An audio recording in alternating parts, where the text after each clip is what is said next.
So one of the things that I will kind of start is by introducing and welcoming you to our first, virtual trade show. This museum to home environment is kind of, for us, new. We're broadcasting live from Studio P. This is what we call our new studio. We're about a quarter of a mile from our existing office and production facility. I am going to remove my mask. Steve and I abide by social distancing in our office and workplace, but we are in the same social bubble. Steve will maintain his mask during the duration of this webinar. Masks and the health and welfare of our staff is paramount, like it is in your museums. Our office, just for your information, is running at a little less than 50%. We still have a large percentage of our staff that are furloughed.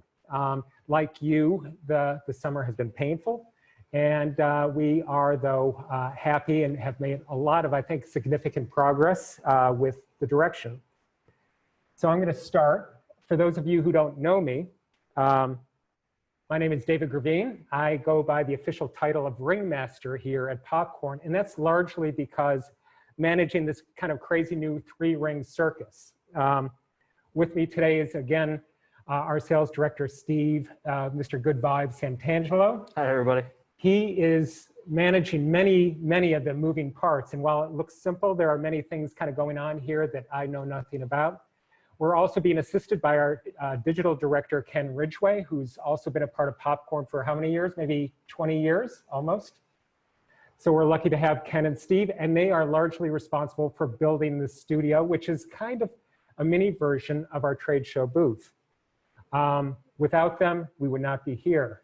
And I'd like to extend another kind of a bit of unseen thanks to our design director, Tai Hong. He, for the past 5 months, has done so much heavy lifting, it's hard to describe. The debt, I think we owe him is great. So Tai, thank you.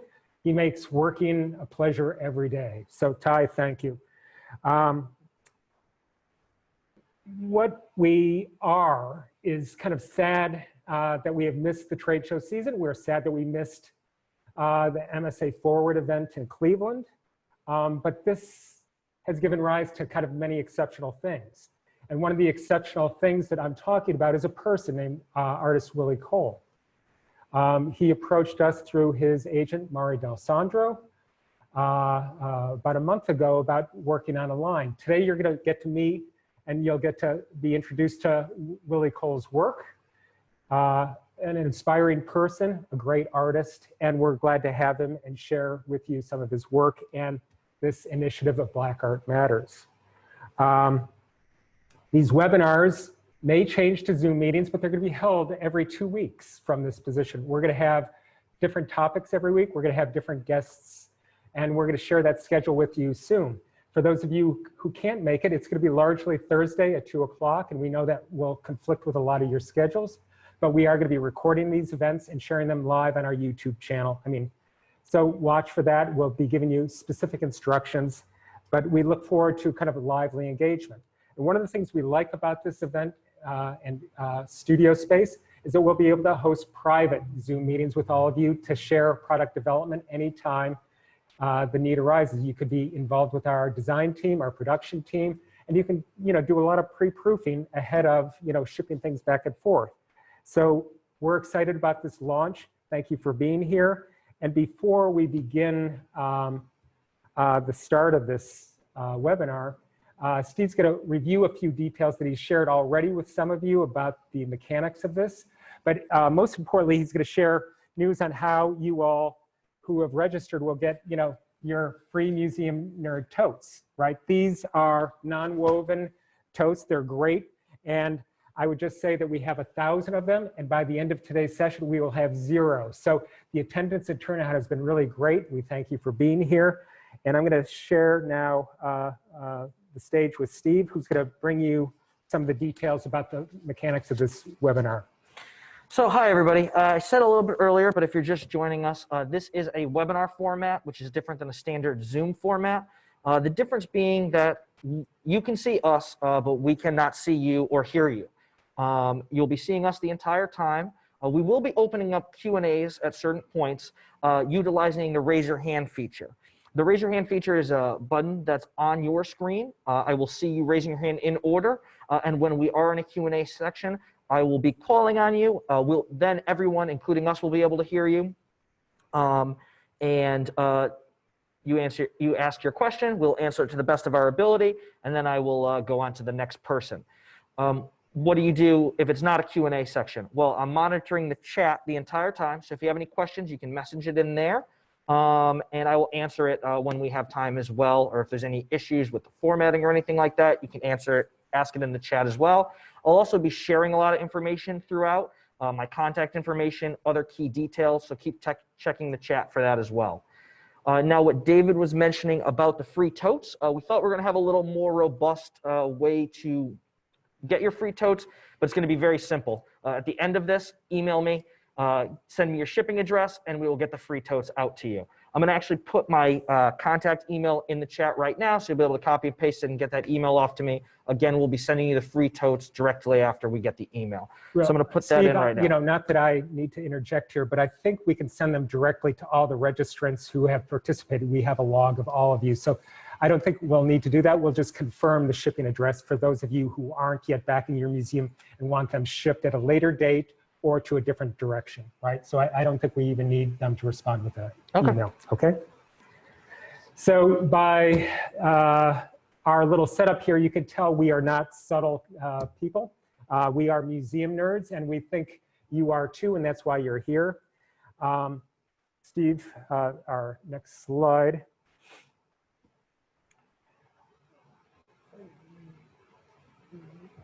So I'm going to give you a little bit of a brief history. Steve is wearing a Museum Nerd t-shirt. You'll see that we, on this next slide, have expanded the line quite dramatically to include not only t-shirts, but totes, custom face masks, museum totes, 2 lines of totes. Sorry about this, we're back here. But the line was really born out of an MSA North Atlantic chapter meeting. Many of you were there. And the educational session involved the idea of creating a ubiquitous museum store product that could be sold in any museum, whether it be an art museum, a history museum, something having to do, any museum could carry the line. So I would say about 20 of us were involved in that panel, and the idea of Museum Nerd was born.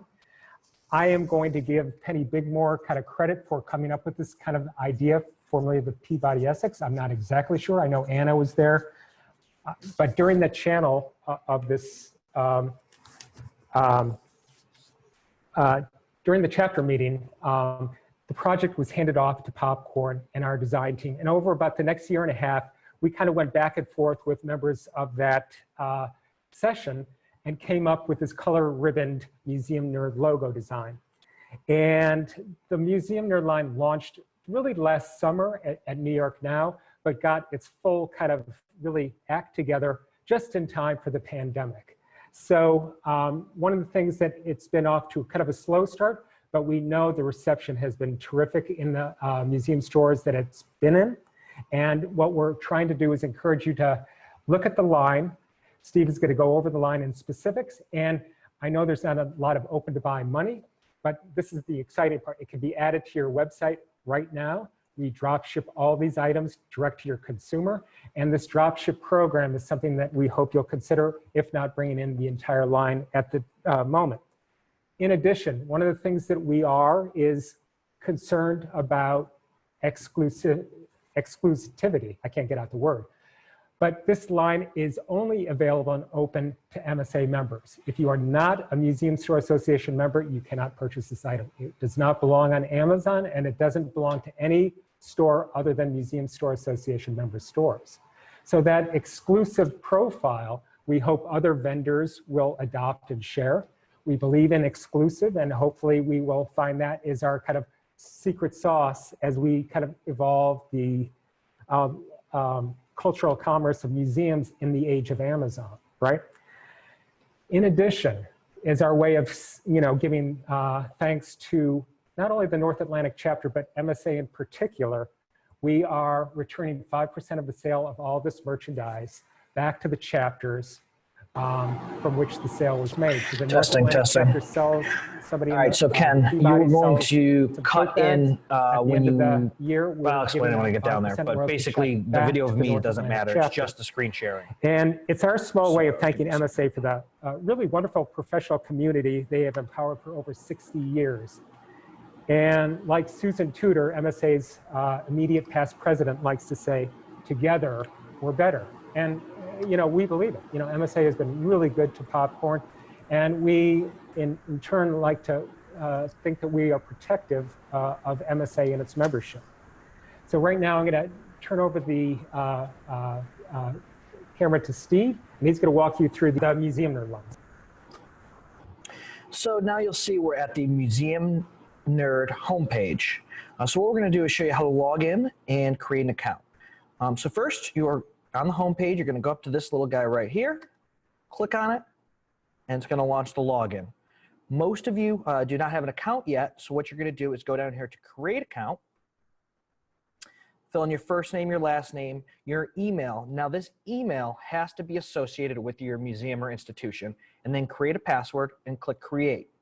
Now this is not automatically going to create you a wholesale account. It's going to send a notification to our home office. They're going to verify that you are a museum or institution and switch you over to a wholesale account. This can take anywhere between a half hour to a couple hours during normal business hours, and if it's over the weekend, we'll get to it Monday.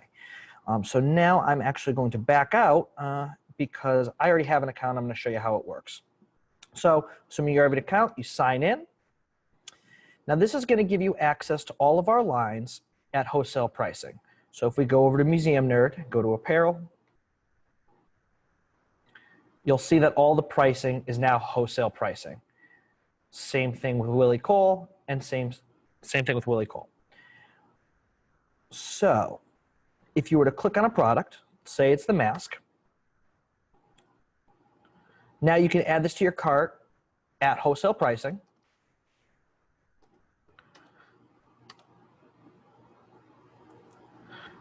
Proceed to checkout. You can add any notes to your order if you wish. Then click continue. Fill out your information and place order. It will not ask you for a credit card. You will be billed net 30 terms, and our orders department will send you an invoice. Now, if any discounts apply, and we'll get to that a little later in the webinar, they'll be applied after checkout and be reflected on your invoice. If you have any questions about how to onboard onto this process, how to create a login, or any other questions, you can email me directly. Okay, so unfortunately, we live in a time of COVID, right, that requires us to wear these things, these masks, right?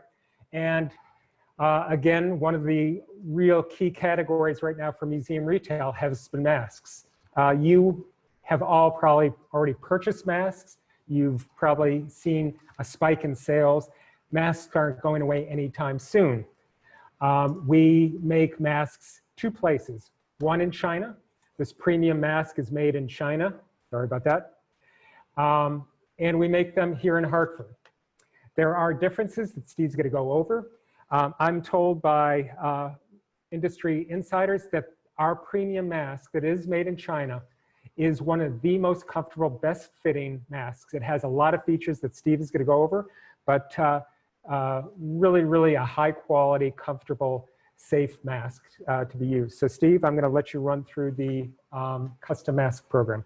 So like anything the first time, there's a little bit of technical difficulties. I understand you couldn't see the screen the last time, even though we were screen sharing. So what I'm actually going to do is share the screen one more time, and then I'm going to pop back out. If you cannot see the screen share, I changed a couple of settings, let me know. So we're going to share, go back to the Museum Nerd. All right, so who you can share with, all panelists. Okay, and now I'm going to share the screen.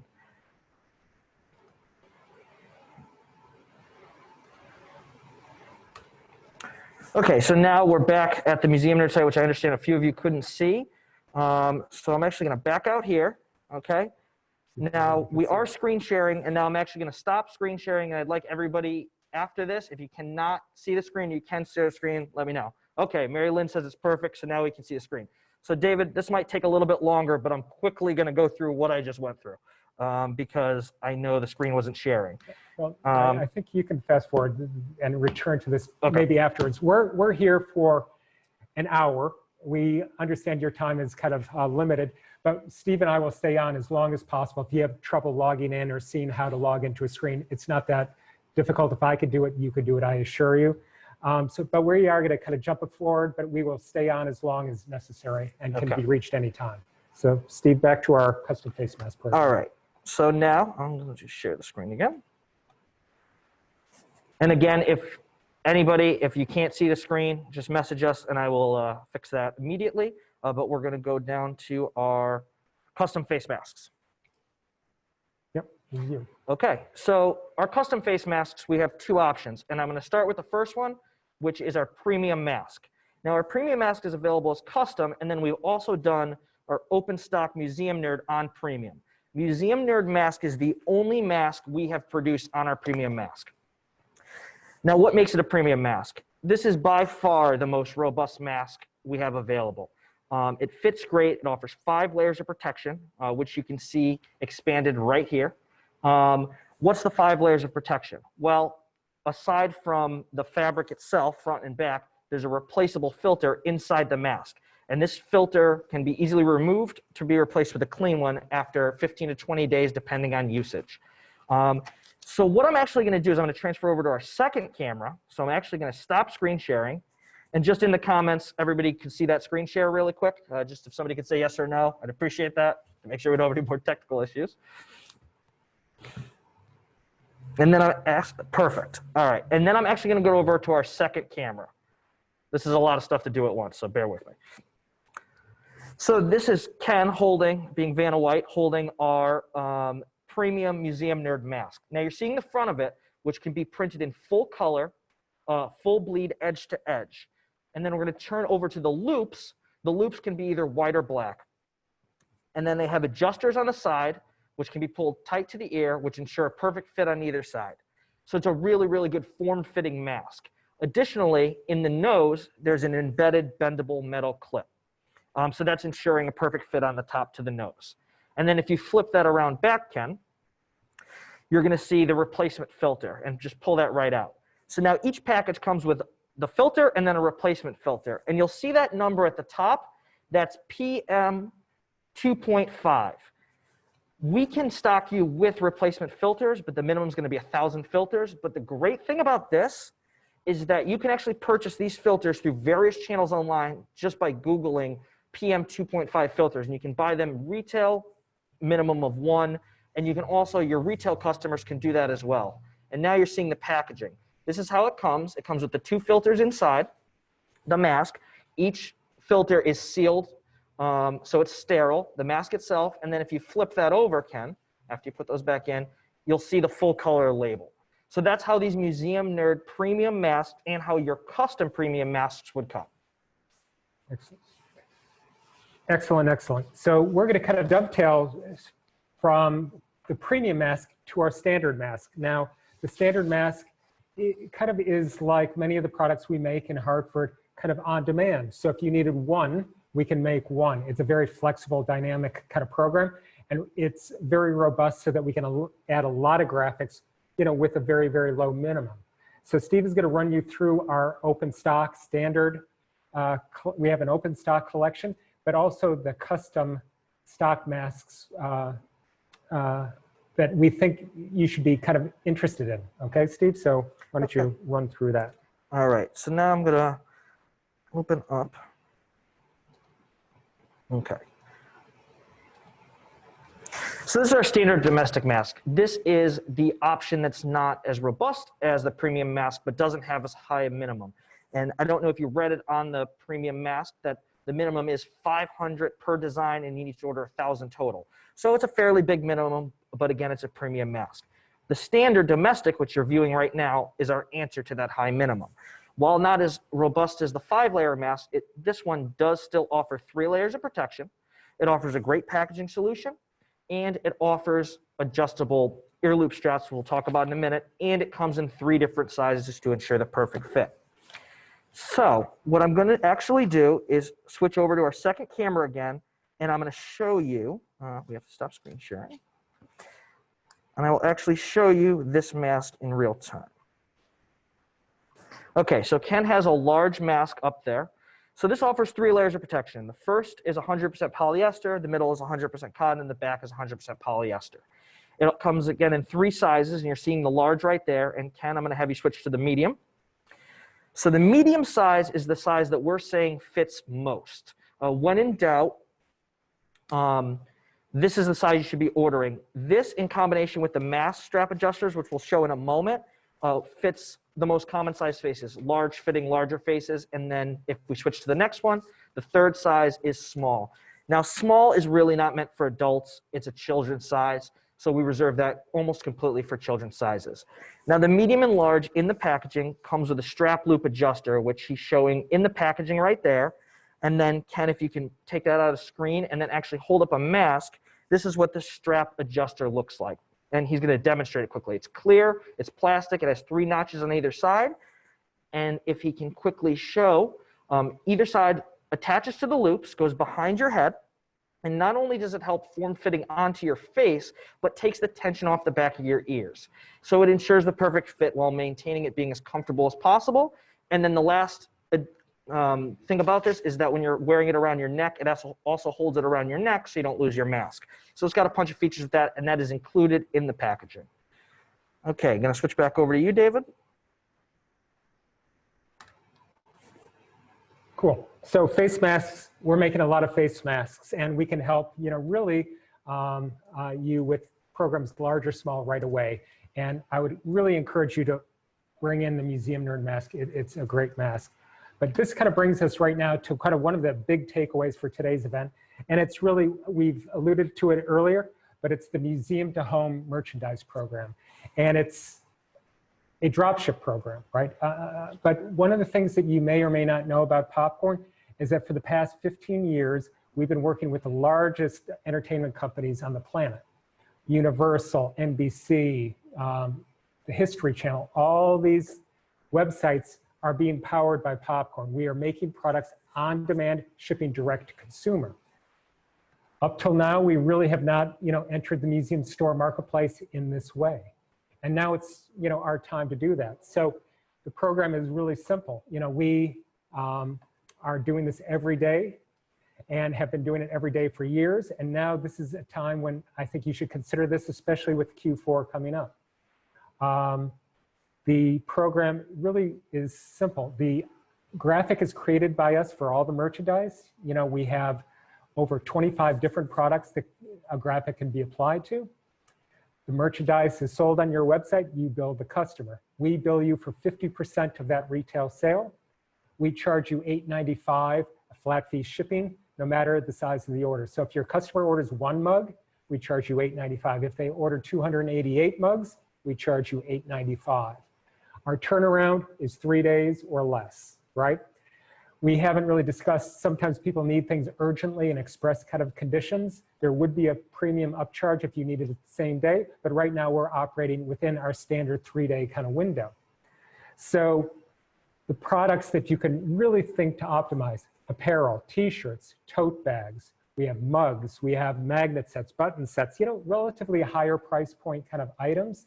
But these are things that can be added to your website without any inventory, without any cost, and we can begin working so that the program is really ready for that spike in fourth quarter. I'm going to share with you a little bit of a graphic. The Wadsworth is, one of our local museums, and Stacy is our, designated guinea pig, and she has been really great to work with over all these years. These are images and graphics from our art shop catalog. These are designs that we have created and now are being co-branded with the Wadsworth logo. So these items, we have many, can be immediately added to your site with your branding. But the power and strength of this program really becomes when we add images from your collection, making it very, very specific to you, right? That's what this is all about, being exclusive. So we kind of recommend starting with 12 to 24 images and, beginning building a program, with that in mind. Now, we've added some of these images of Stacy's to our Museum Nerd website. So the idea behind the Museum Nerd, site is basically that it's a retail-facing site, and we want to have artist partners, but importantly, we want to have museum partners as well. So you may say, we don't want our content on your site, and that is fine. But if it does sit on our site and we sell it, you get a 10% royalty. So under this kind of situation, Steve is going to go to the Museum Nerd site right now. First, I'm going to just check and see if there's any questions. Okay. And I see there is a question for the premium masks. It's $500 per design, so you can split your total minimum of $1,000 between 2 designs. That's for the premium. Different color insides on the premium. Unfortunately not. It's this white. I'm not going to take off my mask. David, if you could just hold up the inside of your mask, you can see the white real quick. And if you have any more in-depth questions about the premium mask, you can always email me or ask me at the end of this. So now I'm going to share the screen again, and we're going to go over to the Museum Nerd site. And I am going to show you, this is the first museum to home.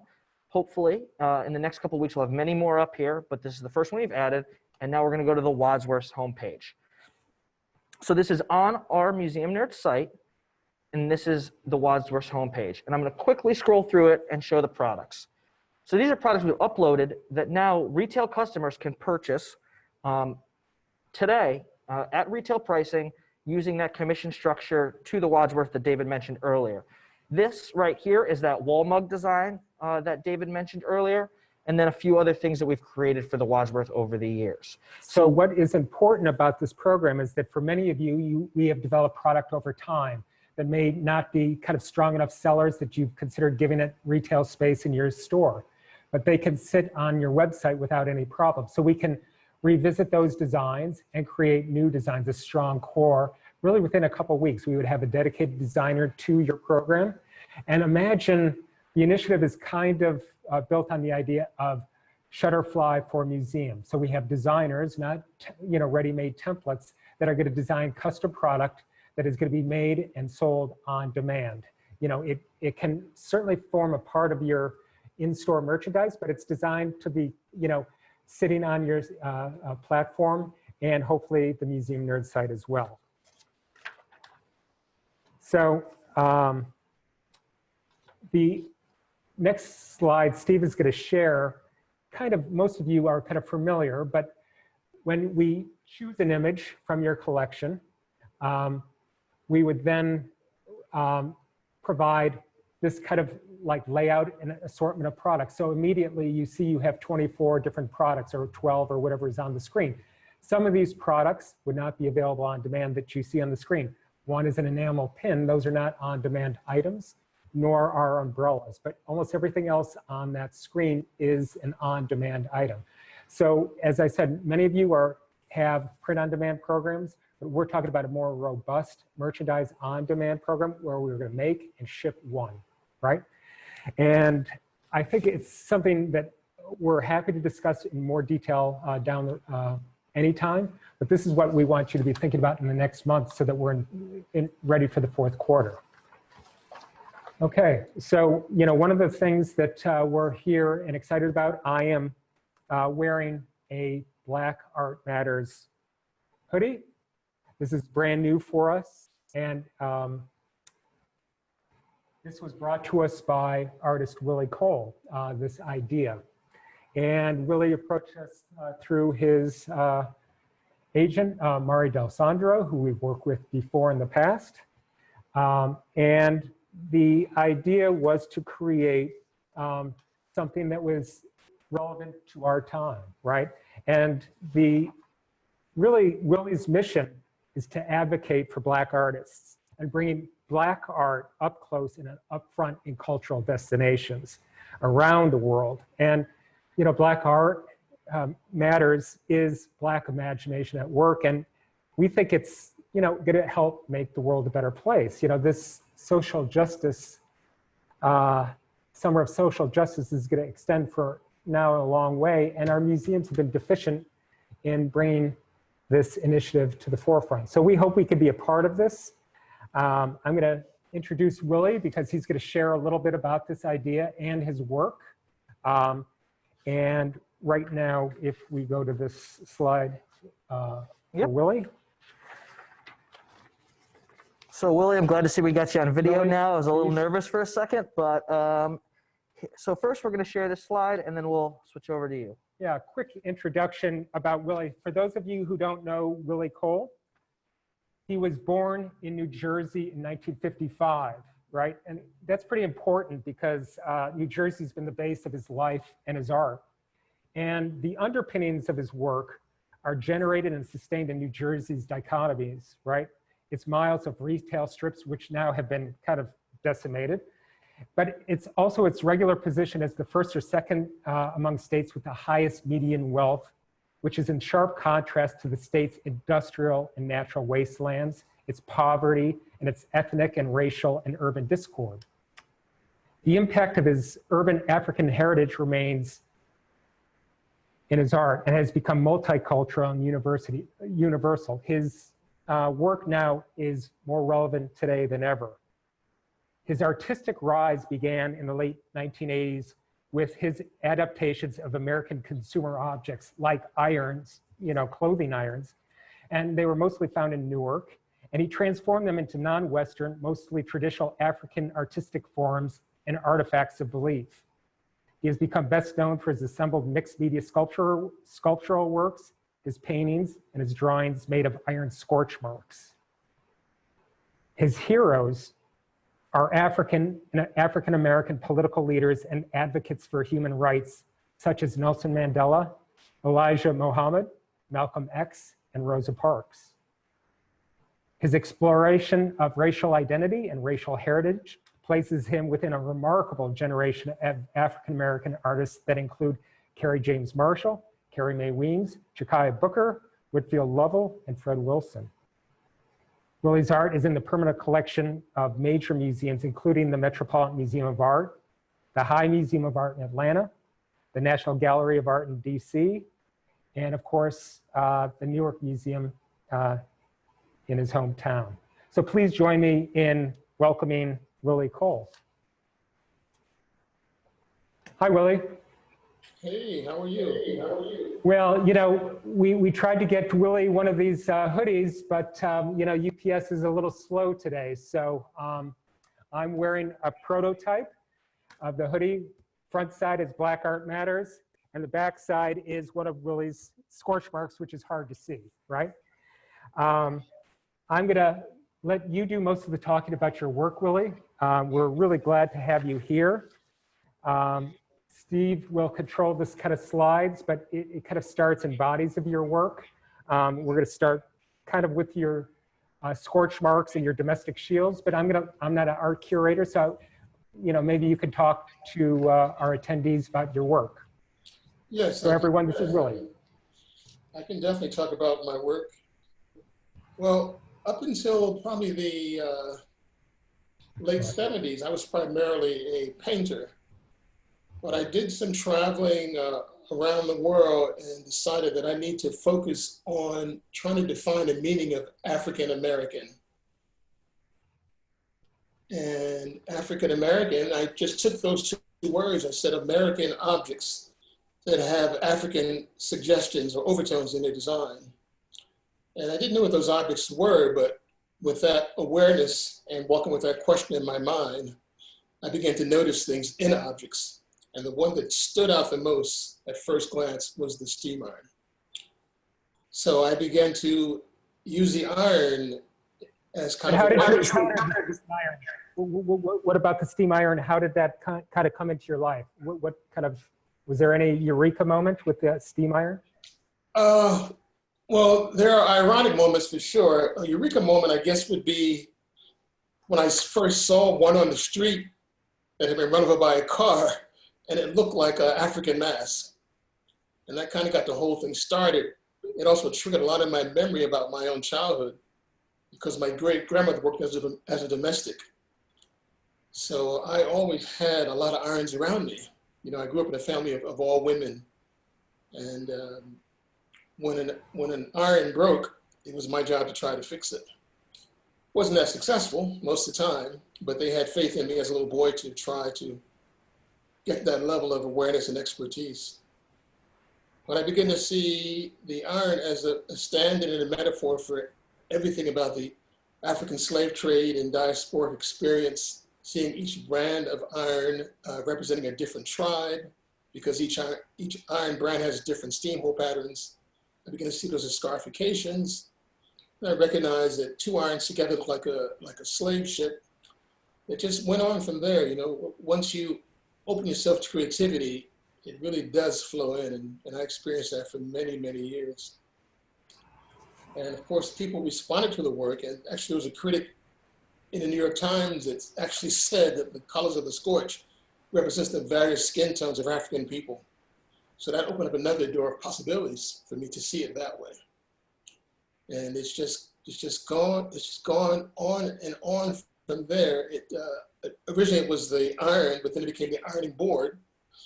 Then I discovered the iron board was invented by an African woman. And it just blew from there for many, many years. You call your ironing boards domestic shields. What are you implying with the domestic shields, the ironing boards? Well, the domestic shields are just that. They're shields.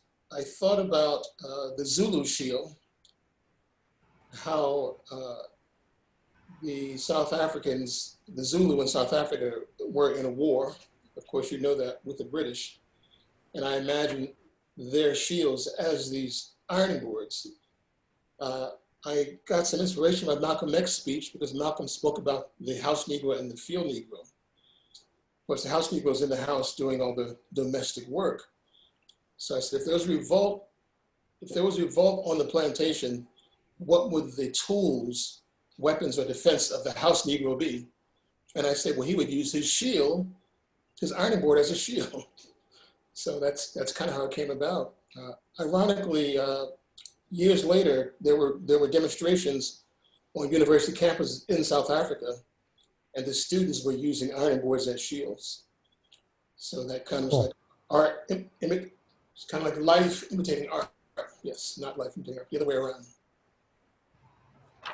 Well, we're going to kind of then continue. So the scorch marks were something that kind of put you on the art celebrity. You really rose to prominence, but you've made many other things and lots of sculptural things out of found objects.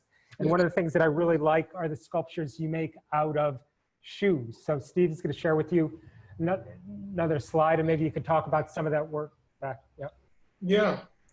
Yeah, I guess in many ways this also goes back to my childhood, growing up in a household filled with women. My mom has a curio cabinet to this day filled with miniature high-heeled shoes. So everything I did with this shoe as an artist, I learned by doing it with the iron first. It came to a point where I had a chance to do an exhibition at Eastern State Penitentiary in Pennsylvania through the Fabric Workshop. And my son at the time gave me 9 pairs of sneakers, and I wanted to make something with those sneakers, but I didn't have enough to reach my idea. So I went to the thrift store and saw the high-heeled shoe, and there were more of them, and they were more colorful and more beautiful. So I switched from sneakers to high heels, like within hours. And I think it just flows through me and my interest of African art that they have this kind of appearance. I know the whole idea of transformation came to me just from growing up in the 50s and 60s, watching cartoons on TV where a piano would turn into a smile, or an alarm clock hands would become hands over the ears when the clock rang. So the shoes have really allowed me to explore transformation in a big way. And my interest in tribal art just came out without any real conscious effort.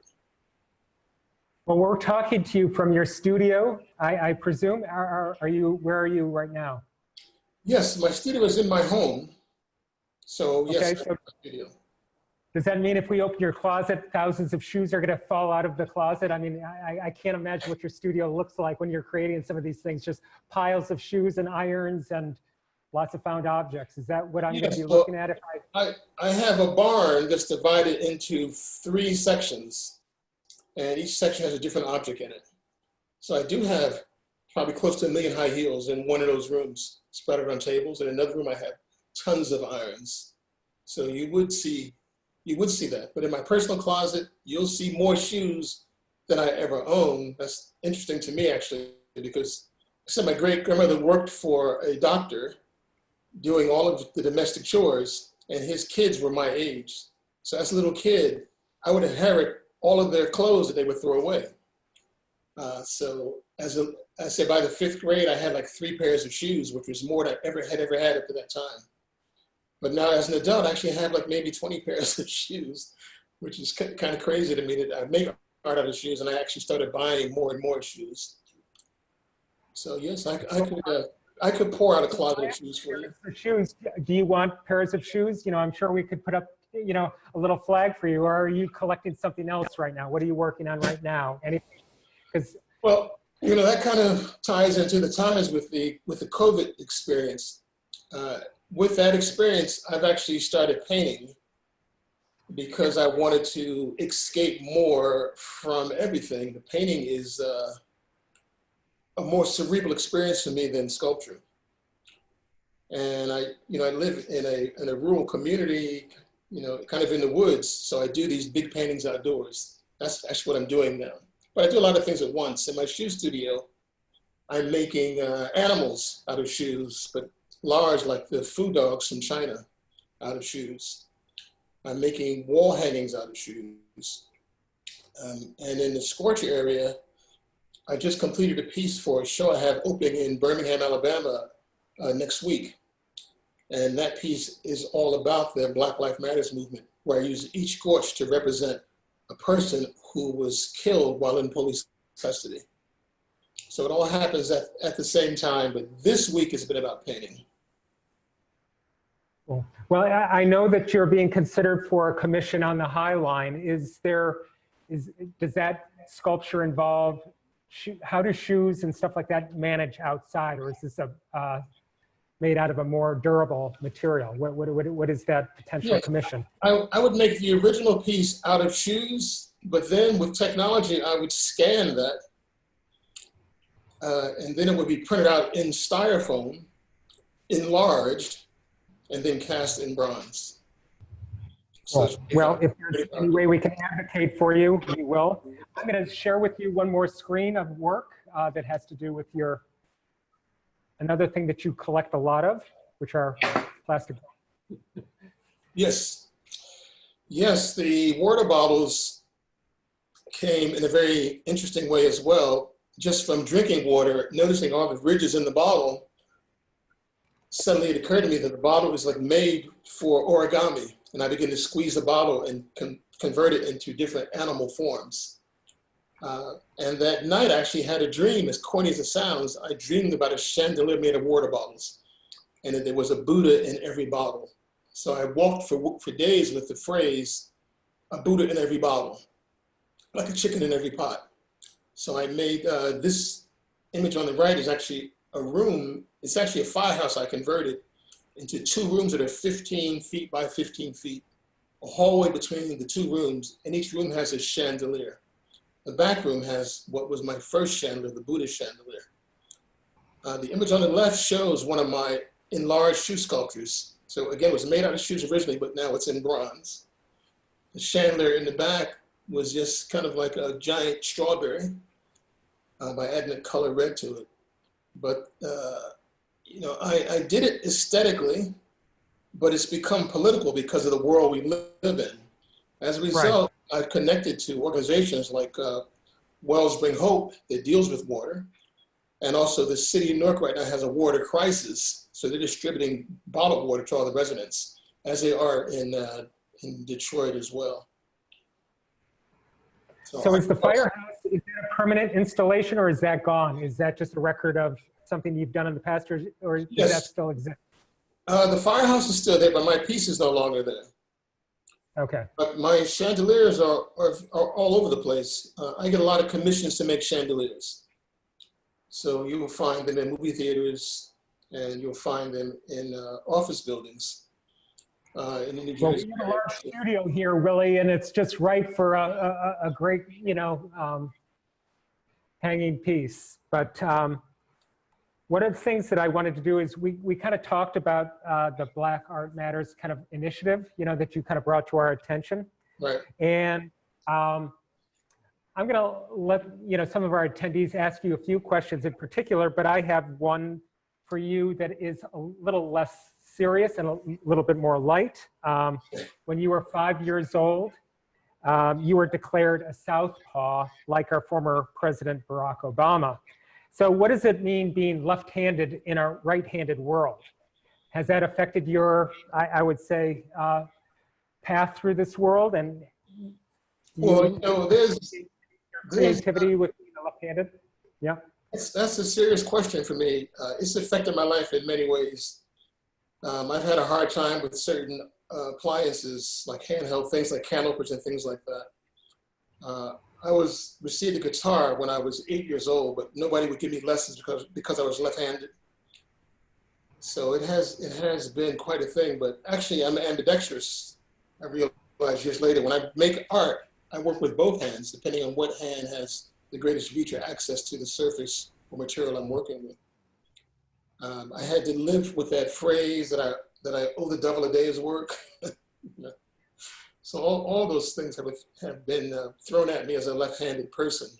But the good thing is that left-handedness is associated with genius. So I like to keep that in mind. It's also being, you know, Southpaws have a reputation for being introverted and artsy. Again, are you an introverted person or does that characterization fit? Some people say that. I mean, you could say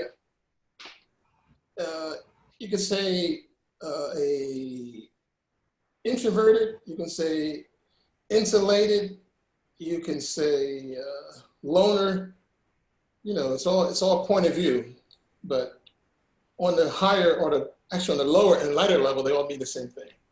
So I think of myself more like I live kind of a monastic life. You know, I don't hang out in big crowds. Artists in general. I'm not like the Jackson Pollock generation where I'm drinking and hanging out in bars. I don't even drink. Most of my life is my work because my work is not work. And because I live in my studio, I'm actually working 24 hours a day. But that is because my first and favorite studio is in my mind. So that kind of keeps me introverted, I guess.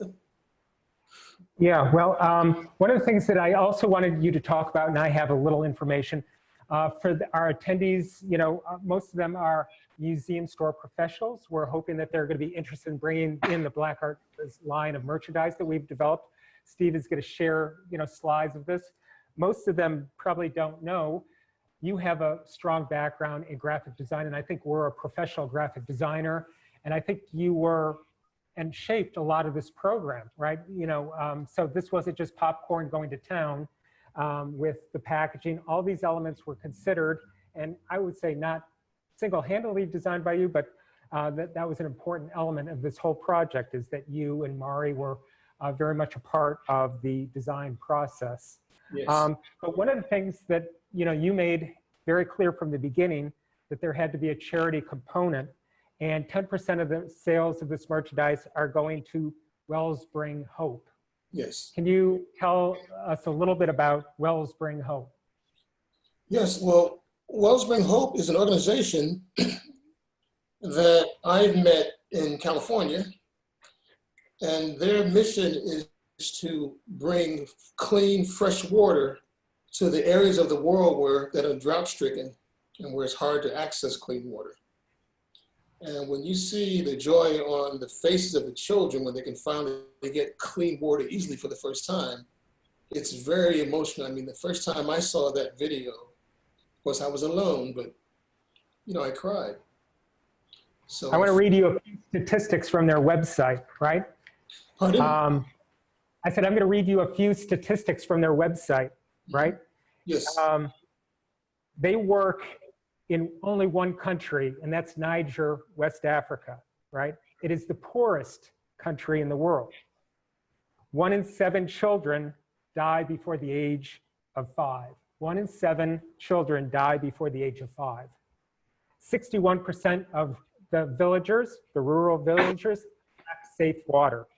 96% of them do not have access to sanitation. And the great thing about this charitable donation that we make on the sale of merchandise, gets matched equally. So it gets doubled automatically, and 100% go to the building and drilling of wells. They only have one paid staff member, right? So to date, they have drilled 628 wells, and they believe that they've transformed about 650,000 lives with safe water, right? So these,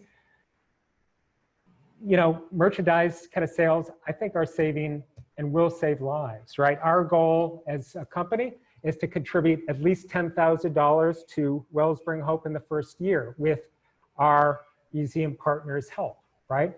It's a worthy initiative, and we're glad you brought it to our attention. I think, Willie, right now we're going to share with the attendees the Museum Nerd line, some of which you have seen and not all of which you have. But it's kind of a work in progress, and some of this was date driven by this very hard date we have today. But as you see, I'm wearing a hoodie, and Steve is going to go through the line on our Museum Nerd website. All the products will be available for sale immediately. The hoodies, the t-shirts, and the totes will be shipping about October 1st. Okay, so we're going to jump back over to the Museum Nerd site. And if you missed earlier on how to log in, I can walk you through that later, but assuming that you did log in, we can go up to artists, and the first one here is Willie Cole. So now if you're logged in as a wholesaler, you're immediately going to be seeing wholesale pricing on this as well. Brief introduction, and then right into the products. So if we scroll down, we're going to see all the products, which we're going to go to our second camera in a little bit, and you're going to see a deeper dive and more of these, but I'm just going to quickly go through them. Obviously, drinkware, which is our standard mug, our larger mug, and then our enamel and tin camp mug, which again is unbreakable. Shot glasses, our new featured water bottle, which is not only available with this imagery, but also is custom as well. Our t-shirts, hoodies, gusseted tote, which I will pull up really quick because it has the Black Art Matters on one side, and then again that scorch mark on the reverse side with a 3-inch gusset. I'm going to quickly go back. And then, of course, magnets, Wi-Fi is a little slow, magnets, pins, postcards, cell phone cases, our standard assortment of products available, again, for wholesale purchase, just like the Museum Nerd, which I showed you earlier. Now I'm going to pop over to our second camera. And Ken is going to show some of the products in more detail. So this is the enamel and tin camp mug, which again is unbreakable. You're seeing the Black Art Matter on one side, black rim and handle, and then the scorch mark on the other side. So if you can switch to the next product, Ken. The shot glass, again, one side, Black Art Matters, and the other side, the scorch marks. And then we're going to switch to the water bottle for our last product. Although all of the products listed, we're only going to go through one or two of them. So this is the water bottle, which is a new product. It's printed full color on one side, and then again, the scorch mark on the other.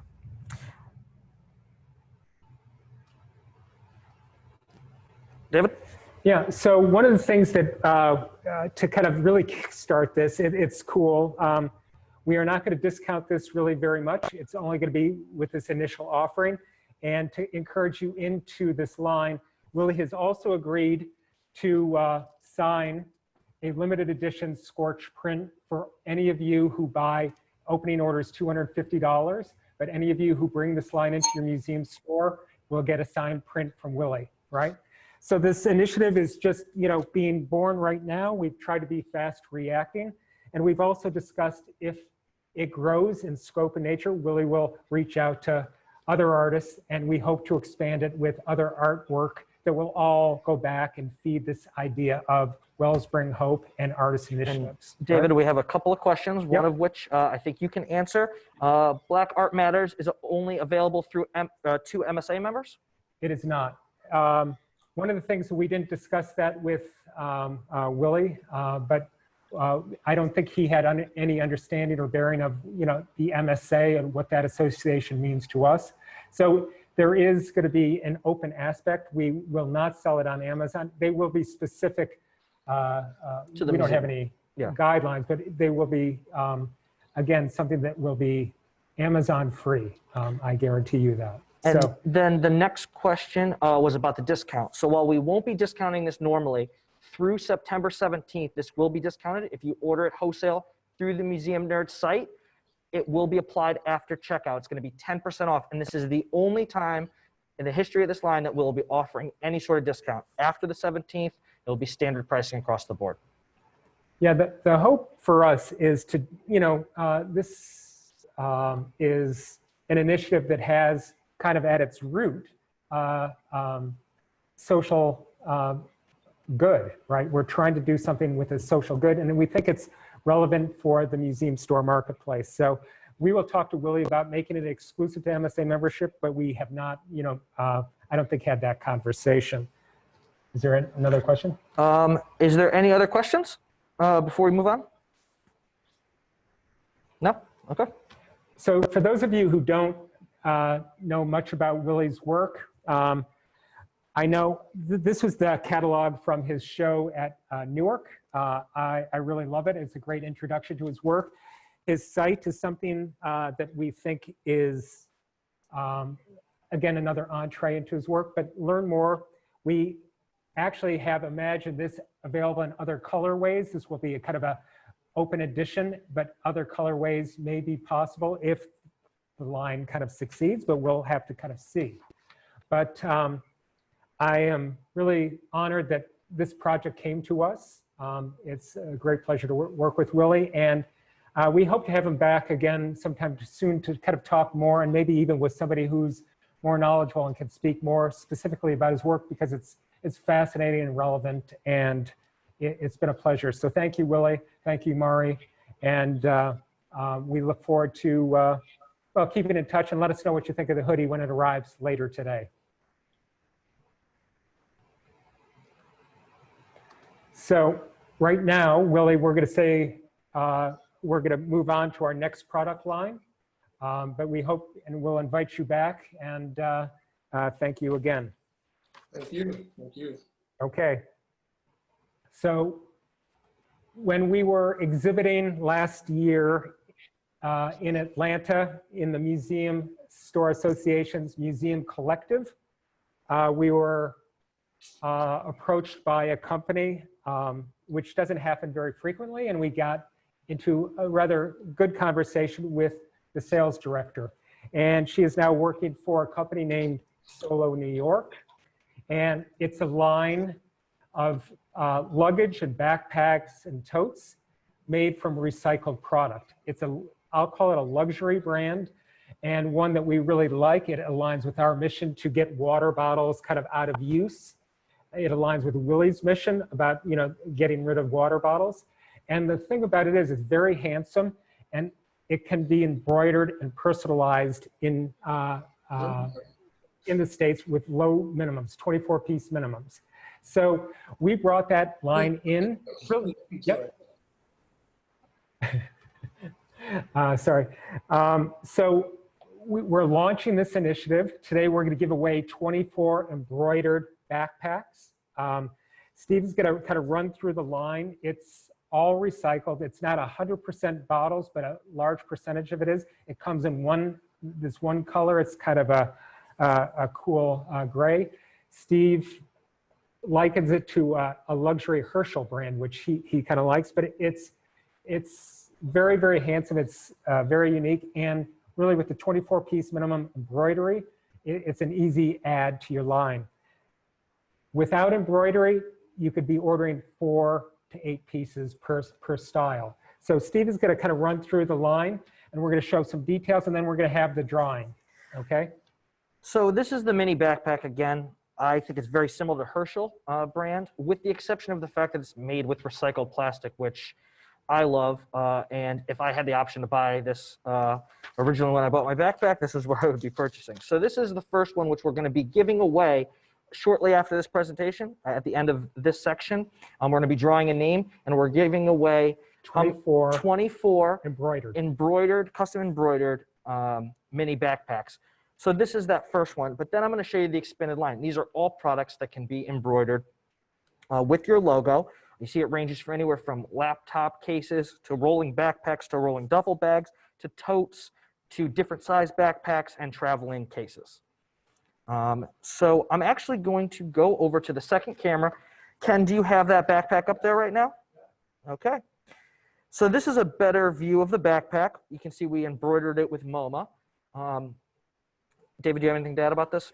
Well, you know, one of the things that we like is the compact size. You know, I don't know how many of you carry backpacks, but they have a range of products that are designed for really nice merchandising. And it's, you know, a sophisticated urban look. So it's not necessarily, it doesn't come in any different colorways. This gray is the color.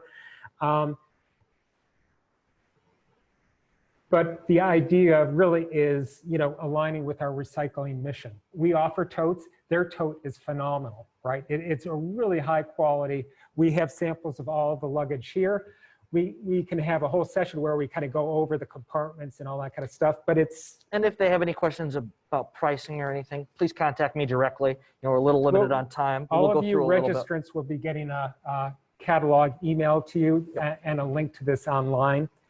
This line, however, believe it or not, for whatever reason, doesn't abide by any of the kind of the normal margin rules. We get a commission. So Solo New York, if you were to purchase the line, would bill you. All MSA members will be qualified for net 30 terms, right? But Solo New York would be the company that bills you. It would not be Popcorn, right?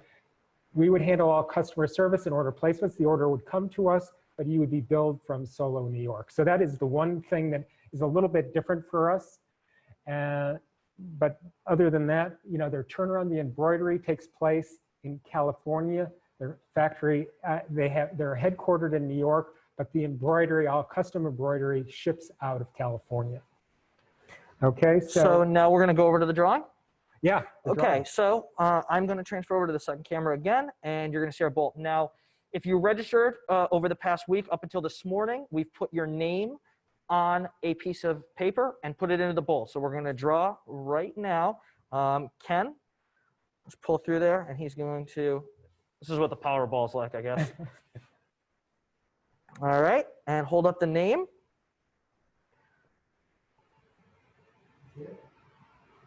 Ken, can you read that out? Because I'm having trouble reading it. No, thank you. I'm going to have David read it out. John Friedlander. Cool. And I don't even have my glasses on, you know, so there you go.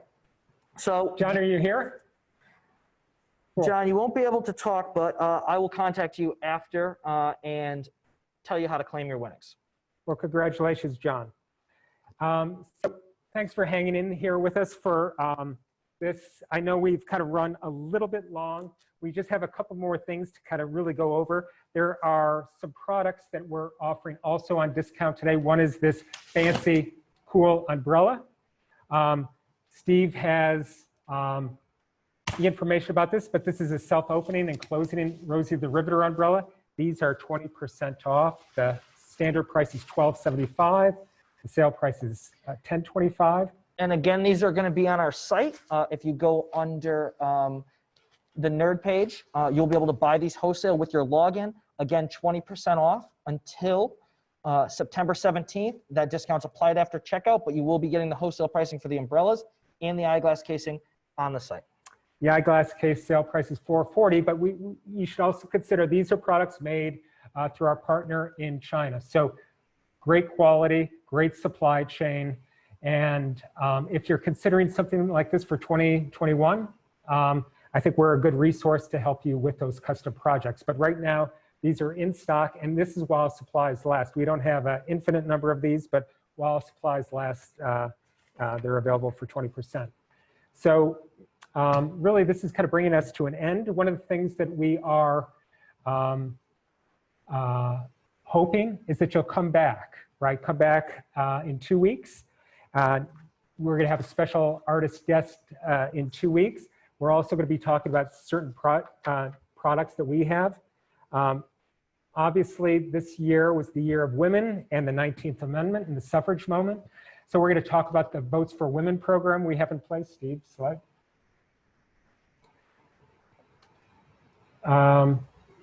So Next week, in 2 weeks, we'll talk about Votes for Women, how we can have and add our line to your e-commerce platform. And the artist we have next slides, is an artist named Kara Till. She's German, and she created this graphic called Commuting in Corona Times. And it's a reimagined metro map that's kind of funny and clever. And she's really a great designer and someone who we hope to work with a lot more in the future, and you might want to as well. Follow her on Instagram and meet her in 2 weeks, and she'll be coming to you live from Germany, which is kind of exciting. And I would say in a month, we're going to be having the return of Bob Mankoff. We have licensed the cartoon collection. Bob is the editor of the New Yorker cartoon bank. And now we will bring back Bob in about a month to talk about specific cartoons for your particular destination. We have an open stock line of prints, magnets, and cards, but they can all be customized to your museum. So the final initiative that you should be thinking about is Museum Store Sunday. I know you all have been perhaps wondering if and when this is going to take place, but it definitely is going to take place. It's coming November 29th. Popcorn in the past several years has provided marketing kits. We've updated this graphic, the cartoon on the left that we commissioned last year from the cartoon collection. And we will also have all the correlative media materials available for sale. Postcards, the museum store postcards are available from us free, 100 if you send a note to Steve. And just by way of a little bit of self-recognition, the past 2 years, Popcorn has been recognized by the Museum Store Association for creating special events. The first year with the Brandywine Museum and last year with the Jewish Museum. And we were noted for our events. We take this event very seriously. We'd love to help you with yours. We have time now, but the time is now. So if you're interested in our help or any of these sales materials, let us know. So Steve, back to our screen. So I'm going to say thank you. Steve and I will be here as long as there are questions.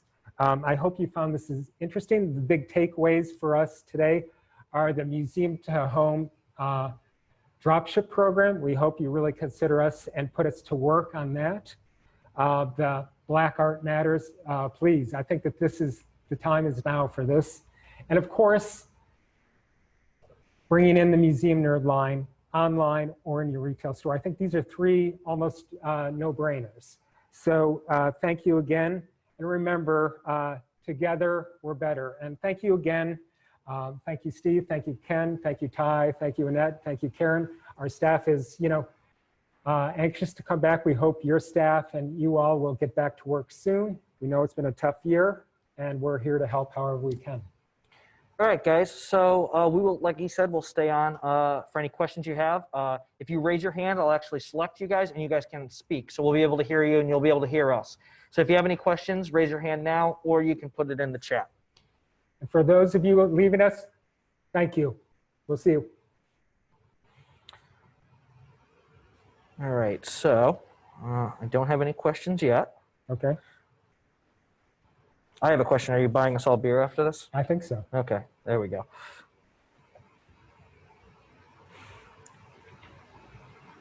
Jody Zeppelin said, session suggestion where you review all the product and feature for the new Solo New York line. We can absolutely do that, Jody. Yes. Is there any other questions, guys? Willie's still with us, so if you have any questions for Willie too, now is your time. Can we do your dropship program through our website? Great question, and absolutely. We can dropship with products on your site, and David can actually expand a little bit more on that right now. I'm not sure I understand the question. Products on their website that we would then dropship. Well, as long as they're products we manufacture, 100%. I wasn't sure that there could be a range. We are not a fulfillment house, and we are not inventorying stock to manage all your fulfillment. But just the on-demand. Any products you make with us, we can produce and drop ship. Absolutely. Okay.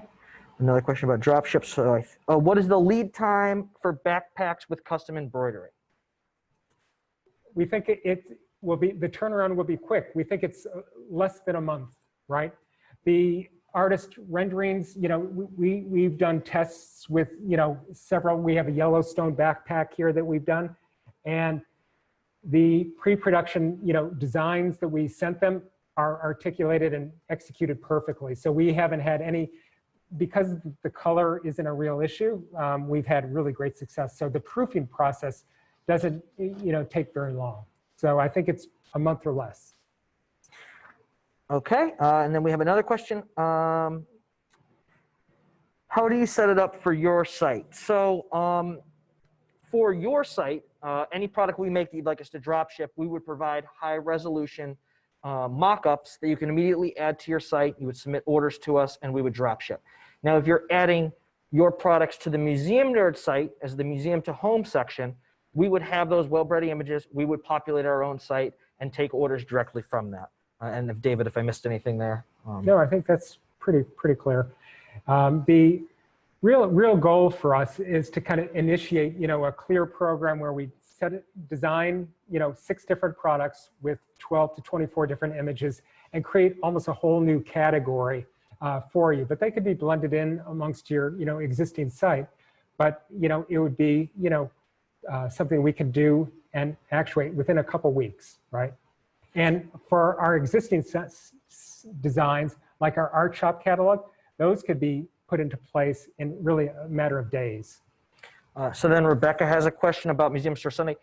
Up until now, we won't be adding any new products to the marketing kits. That may change, but as of right now, it's how it was last year, just with updated dates. But we're always creating new products specifically for you for Museum Store Sunday. And like David said earlier, now's the time. If you want to get going on custom programs for Museum Store Sunday, contact me now and we'll get the ball rolling. Yeah, the biggest challenge is to kind of get ahead of the game with the marketing team from your museum and kind of be able to kind of broadcast. Last year with the Jewish Museum, their marketing team really delivered. They really understood the program, their director was behind it, and sometimes that really makes all the difference. So we, as you all know, had a crummy day last year for Museum Store Sunday in the Northeast, and still we had a great turnout and crowd, and the sales online were robust as well, that were directly attributable to Museum Store Sunday. But there was a lot of advanced marketing from the museum. Okay, and Willie just put in the chat that Barbara Goldberg from Wellspring Hope is also on the line and can answer any questions. So if you have any questions about that, even if we don't get them today, you can put them in the chat and I'll make sure they're passed along with contact information and can put you guys in touch. Some more questions.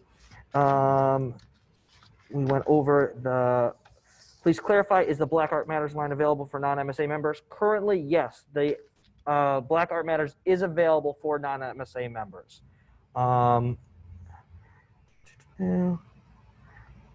What items are available for dropship? Any Museum Nerd product, essentially any product we make, David. The only thing that wouldn't be, as we kind of described, there are certain products that we make overseas in China. We have a museum tote that's a nylon compactable tote.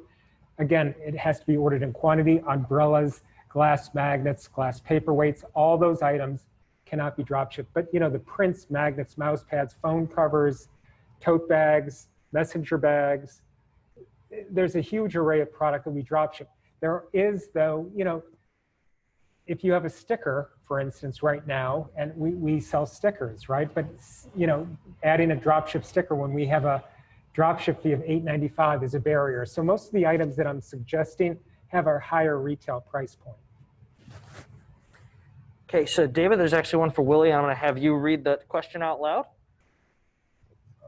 For God's sakes. Sorry about that. Okay, Willie, so much of your aesthetic has a source of in common objects. What can you offer about ideation as a visual artist, the way you allow yourself to see the world? In other words, how you pay attention to the world is a source for gleaning ideas. Did you get that, Willie?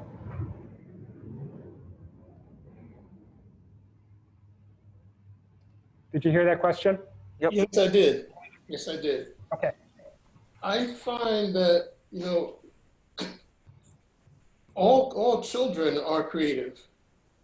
Creativity is taught out of us unintentionally as we go through school. So the key for me is to not accept anything at face value. If you see a chair only as a chair, that's all you'll ever see is a chair. But if you see it as a form or as a material, then there are infinite possibilities. So I kind of look at the world that way, including language. And creativity is a living thing, so everything is still alive if you view the world through living eyes.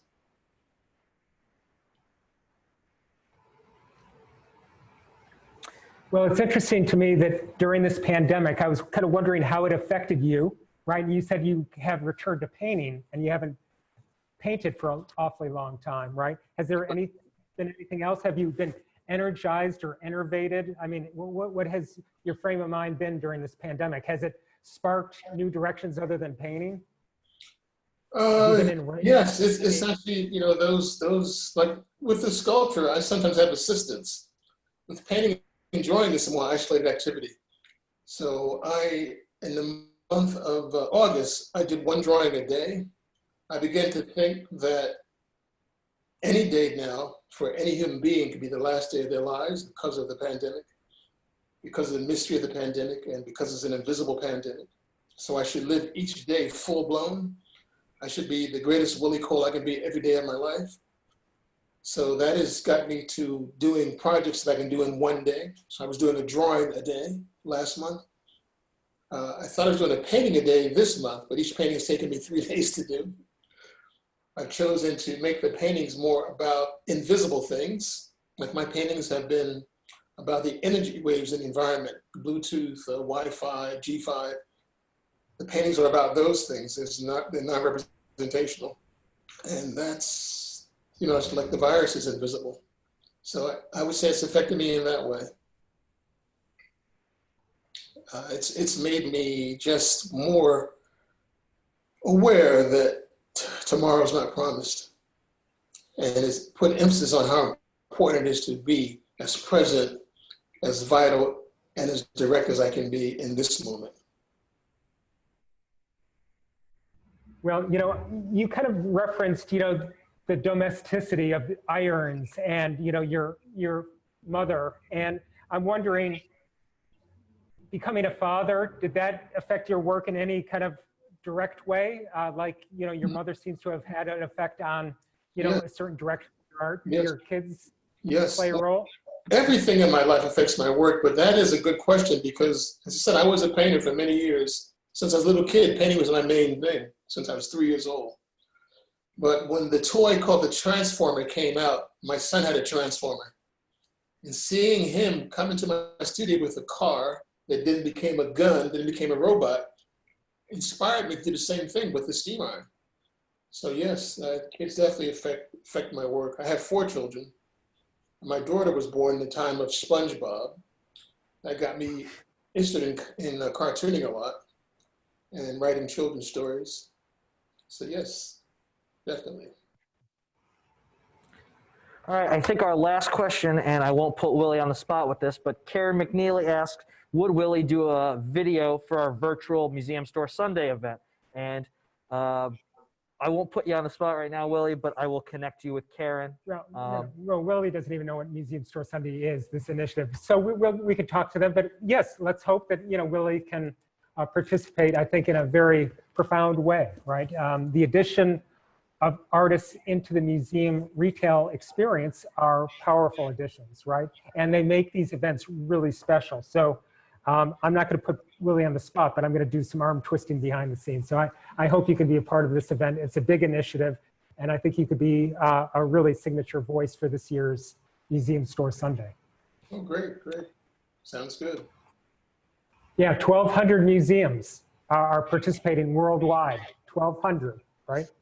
Wow, that's funny. On my resume, I'm probably in about 40 museums worldwide, so I still got a ways to go, 1,200. Yeah, there's well, get busy. Come on, get busy. Right.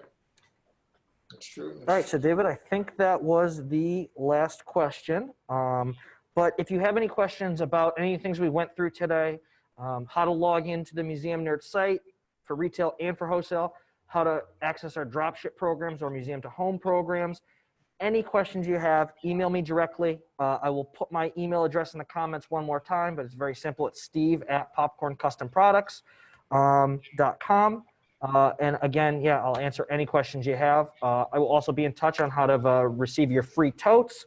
That's pretty much all I can think of for now. David, anything else? No, just a quick shout out to Barbara. We look forward to working with you and helping you on your good work, right? It's a real pleasure, and we're grateful to Willie for bringing you to our attention. So thank you. Thank you everyone for joining us today, and really deep thanks to Willie and Murray. All right, I think that's it Thank from us you. from Studio. I think that's it from us from Studio P. So everybody, good vibes. Good And we'll vibes. see you next Bye, time. guys. Okay, bye-bye.